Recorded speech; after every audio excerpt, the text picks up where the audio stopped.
नमस्कार। रिपोर्ट राजस्थान में आप सभी का स्वागत है। आपके साथ मैं हूं कुलदीप। बुलेटिन की शुरुआत करते हैं बड़ी खबरों के साथ।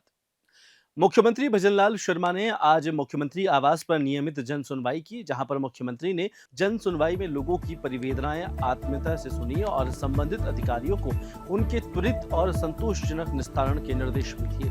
उन्होंने कहा कि हर अधिकारी और विभाग सुनिश्चित करे कि आमजन को बुनियादी सुविधाएं नियमित और निर्बाध रूप से मिले। यही सुराज की दिशा है। जन सुनवाई में सामाजिक न्याय और अधिकारिता, ग्रामीण विकास, पंचायती राज, कृषि, गृह, राजस्व, सिंचाई, परिवहन, पशुपालन, नगर विकास, शिक्षा, चिकित्सा, पेयजल, ऊर्जा और मनरेगा जैसे विभागों से जुड़े सैकड़ों शिकायतें रखी गई। मुख्यमंत्री ने कई मामलों में मौके पर ही कार्रवाई के आदेश दिए। राजस्थान के झुंझुनू में मुख्यमंत्री भजनलाल शर्मा और केंद्रीय कृषि मंत्री शिवराज सिंह चौहान ने बटन दबाकर देश के भर के किसानों के लिए प्रधानमंत्री फसल बीमा योजना के तहत 3,200 करोड़ रुपए की बीमा क्लेम राशि जारी की है। इस कार्यक्रम में कृषि मंत्री डॉक्टर किरोड़ीलाल मीणा, प्रभारी मंत्री अविनाश गहलोत, राज्य मंत्री भागीरथ चौधरी और भाजपा के वरिष्ठ नेता राजेंद्र राठौड़ समेत कई गणमान्य उपस्थित रहे। इस कार्यक्रम के दौरान मुख्यमंत्री और केंद्रीय कृषि मंत्री ने बटन दबाकर रबी सीजन 2024-25 और खरीफ सीजन 2024 की बीमा दवा राशि की पहली किश्त किसानों के खाते में ट्रांसफर की है। प्रधानमंत्री फसल बीमा योजना के तहत मध्य प्रदेश को 1,156 करोड़, राजस्थान को लगभग 27 लाख, किसानों को 1,121 करोड़, छत्तीसगढ़ को 150 करोड़ और अन्य राज्यों को 773 करोड़ रुपए ट्रांसफर किए हैं, जिसमें प्रधानमंत्री फसल बीमा योजना के लाभार्थियों को बड़ी राहत मिल सकेगी। उधर जयपुर के रामगढ़ बांध में कल यानी मंगलवार को कृत्रिम वर्षा होगी। डॉक्टर किरोड़ीलाल मीणा समेत कई अधिकारी वहां मौजूद होंगे। बारिश कार्यक्रम की लॉन्चिंग कृषि मंत्री करेंगे। विधायक महेंद्र पाल मीणा समेत जनप्रतिनिधि अधिकारी वहां मौजूद है। साथ ही विधायक महेंद्र पाल मीणा की लोगों से दोपहर 12 बजे बांध पहुंचने की अपील की है।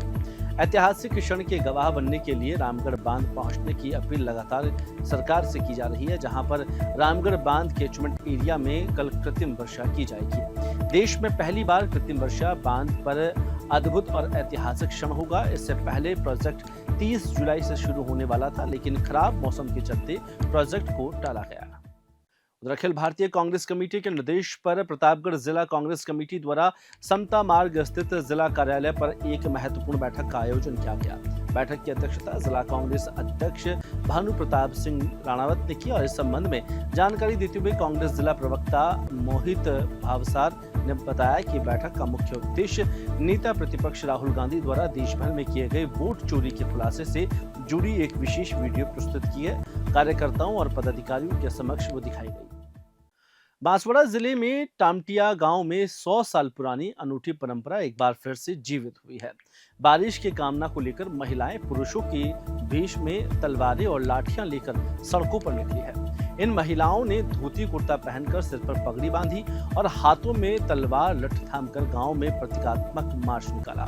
इस परंपरा को ढाल डालना कहते हैं, जहां पर इसका अर्थ है प्रकृत्यात्मक डकैती। इस आयोजन का मकसद किसी को डराना नहीं, बल्कि इंद्रदेव से वर्षा की प्रार्थना करना और क्षेत्र को सूखे से बचाना है। मान्यता है कि जब क्षेत्र में बारिश नहीं होती तो महिलाएं इस रूप में निकलकर प्रकृति को झकझोरती है, ताकि अन्न, जल और जीवन की रक्षा हो सके।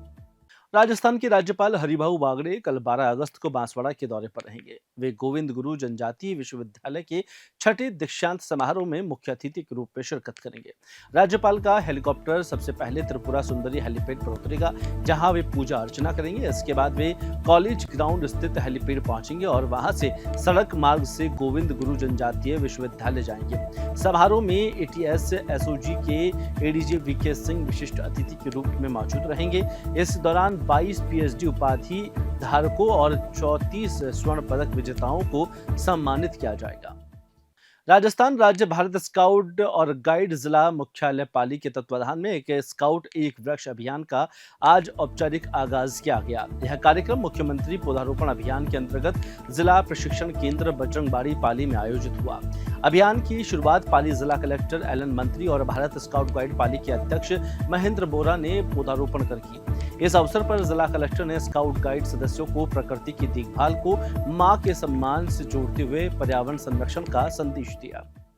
उधर अलवर जिला पुलिस अधीक्षक सुधीर चौधरी ने राजगढ़ वृत्त के टहला और राजगढ़ थानों के साथ साथ डीएसपी कार्यालय का निरीक्षण किया।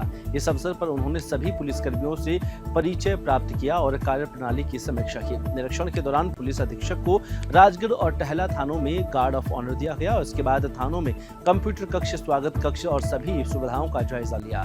सभी अनुसंधान अधिकारियों की बैठक रही। इसके अतिरिक्त राजगढ़ थाना परिसर में विभिन्न सामाजिक संगठनों और एसपी सुधीर चौधरी का स्वागत भी किया गया। देखिए, आज मैंने अलवर जिले के कुछ थानों का सर्किल ऑफिस का इंस्पेक्शन किया है। इसमें मुख्यतः राजगढ़ है, आपका थाना गाजी है, उसके अलावा प्रतापगढ़ है और अपन क्या किया, टहला। तो इन थानों में जो क्राइम है उस पैटर्न को स्टडी किया हमने। मुख्यतः ये चीज़ सामने आई कि कोई मेजर क्राइम नहीं है। छोटे मोटे जो ऑफेंसेस हैं उसके रिगार्डिंग सभी थानाधिकारी को निर्देश दिए हैं। पुलिस मुख्यालय के जो नए कानून को लेकर के प्रावधान हैं तो उसको लेकर सजग किया है। आईटी एक्ट में जो मुकदमे हो रहे हैं, जो साइबर क्राइम में मुकदमे हो रहे हैं, उसको लेकर के जीरो टॉलरेंस की नीति के तहत कार्य किया जाएगा। आईटी एक्ट की फाइलों पर जो है सूक्ष्मता से हमने निरीक्षण किया। एसएचओ को हमने निर्देश दिए और आने वाले समय में उनको कैसे मजबूत केस बनाना है और कोर्ट में प्रोसेस करना है उसके बारे में हमने बताया है। डिप्टी एसपी के ऑफिस के इंस्पेक्शन के दौरान जो पेंडिंग फाइल थी उनके बारे में चर्चा की। पुलिस अच्छा काम कर रही है और आने वाले समय में और अच्छा काम करेगी। धन्यवाद। सांगोद में कनवास थाना पुलिस ने अवैध मादक पदार्थों की तस्करी के खिलाफ बड़ी कार्रवाई करते हुए 126 किलो से अधिक डोडा चूरा जब्त किया है। यह कार्रवाई ए श्रेणी की नाकाबंदी के दौरान की गई है। पुलिस ने डोडा चूरा ले जा रही बोलेरो गाड़ी को जब्त कर लिया है, जबकि तस्करी में प्रयुक्त पिकअप को मौके पर छोड़कर चालक फरार हो गया। यह कार्रवाई थाना प्रभारी श्याम राम के नेतृत्व में की गई। इस संबंध में जानकारी देते हुए कोटा ग्रामीण पुलिस अधीक्षक सुजीत शंकर ने बताया कि मादक पदार्थों की तस्करी के खिलाफ जिले में लगातार निगरानी और सख्त कार्रवाई की जा रही है। उधर मसूदा उपखंड क्षेत्र के ग्राम नाड़ी स्थित राजकीय माध्यमिक विद्यालय के खेल मैदान पर एक अतिक्रमी द्वारा अवैध रूप से कब्जा कर लिया गया। बताया जा रहा है कि जब व्यक्ति ने अपने निजी स्वार्थ के लिए शिक्षा विभाग द्वारा विद्यालय को आवंटित 2 बीघा खेल मैदान की 4 दीवारी को तोड़कर वहां कांटों की दीवार बना दी, जहां पर इस अवैध कब्जे से आक्रोशित ग्रामीणों ने उपखंड अधिकारी दीपशिखा को ज्ञापन सौंपते हुए अतिक्रमण हटाने की मांग की है। ग्रामीणों ने ज्ञापन में बताया कि खेल मैदान पर टीन शेड का निर्माण कार्य जारी है और आगामी 15 अगस्त को विद्यालय में बच्चों द्वारा परेड और पीटी कार्यक्रम भी यहीं आयोजित होना है। फिलहाल इस बुलेटिन में इतना ही। मुझे दीजिए इजाजत। नमस्कार।